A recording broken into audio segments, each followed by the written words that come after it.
क्षण आहे. मला सकाळी माझ्या भावाचा फोन आलाय की न्यूज लाव आणि त्याच्यामध्ये आपला तिकडे हल्ला केलाय त्यांनी पाकिस्तानवरती. तर आम्ही सकाळी पहाटे 5 वाजता न्यूज लावलं, तेव्हा आम्ही उठलो आणि मला पाहिलं.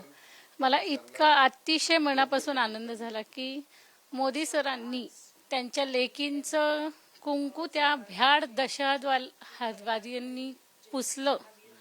तर त्यांनी त्या ऑपरेशनचं नाव ऑपरेशन सिंदूर ठेवलं. मला ते वाचल्यानंतर, ऑपरेशन सिंदूर वाचल्यानंतर सुद्धा माझ्या डोळ्यातनं पाणी आलं की त्यांना जाणीव झाली की त्यांचे सगळे जावई त्याच्यामध्ये मारले गेलेत. ह्या भ्याड अतिरेक्यांनी आमच्यासारख्या निष्पाप, माझे मिस्टर एवढे निष्पाप होते, त्यांच्यासारखेच एवढे निष्पाप लोकांना मारलंय त्यांनी. तर त्यांनी हे ऑपरेशन सिंदूर नाव ठेवून खूप योग्य केलं आणि आमच्या भावना पण जपल्यात. बस माझी त्यांना एकच विनंती आहे की त्यांनी आता ह्या दहशतवादाची पाळंमुळं खोदून तो नष्टच करावा. लोकांच्या मनातून दहशतवाद हा शब्दच मिटवून टाकावा. जसा मला तिथे तो दहशतवाद हा शब्द त्या पहलगाममध्ये अनुभवायला मिळाला,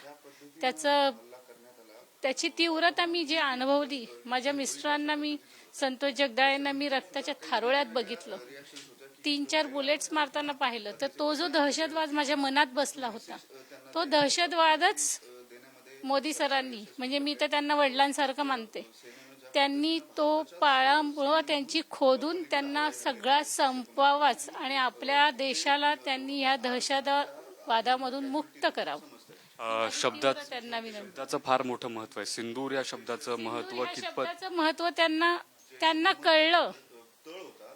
आम्हाला सांगायची गरज नाही लागली. त्यांच्या लेकींचं सिंदूर आज त्या दहशतवाद्यांनी मिटवलं. माझं कुंकू त्यांनी हिसकावून घेतलं. मोदी सर पण सामान्य घरातनं आलेले आहेत, त्यांना त्या गोष्टीची जाणीव आहे, म्हणून त्यांनी त्या ऑपरेशनला ऑपरेशन सिंदूर हे नाव दिलं आणि ते अतिशय योग्य. मला खूप खूप मनापासून आनंद झाला की त्यांनी त्या ऑपरेशनला ऑपरेशन सिंदूर हे नाव दिलं, कारण त्यांच्या लेकींचं सिंदूर त्या भ्याड अतिरेक्यांनी मिटवलेलं होतं. हे सगळं तुम्ही पाहत होता, तर कितपत तुम्हाला समाधान वाटतंय अशा पद्धतीनं बदला? तर अजून समाधानी नाही. अजून त्यांनी करावं, हे सगळं संपवावंच. हे तर आत्ता कुठे सुरुवात आहे, त्यांची ही सुरुवात आहे. त्यांनी हा निर्णय जो आहे अतिशय योग्य घेतला आणि मला पूर्ण विश्वास होता की ते हे करतीलच. मला मोदी सरांवर पूर्ण विश्वास होता. जरी त्या दहशतवाद्यांनी सारखं जाओ मोदी को बताओ, जाओ मोदी को बताओ असं म्हटलं असेल. रात्रीच हल्ला झालेला आहे, काय प्रतिक्रिया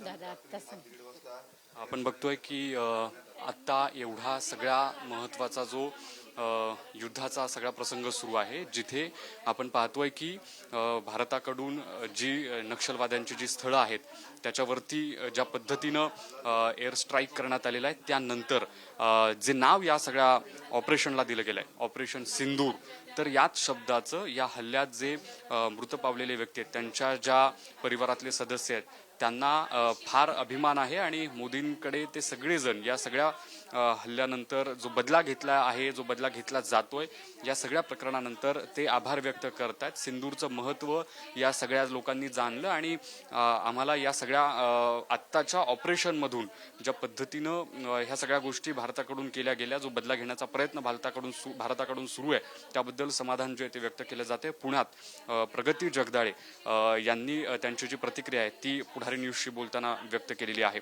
व्हिडिओ जर्नलिस्ट निखिल करंदीकर, संबित ज्ञानेश्वर चौतमल, पुढारी न्यूज, पुणे.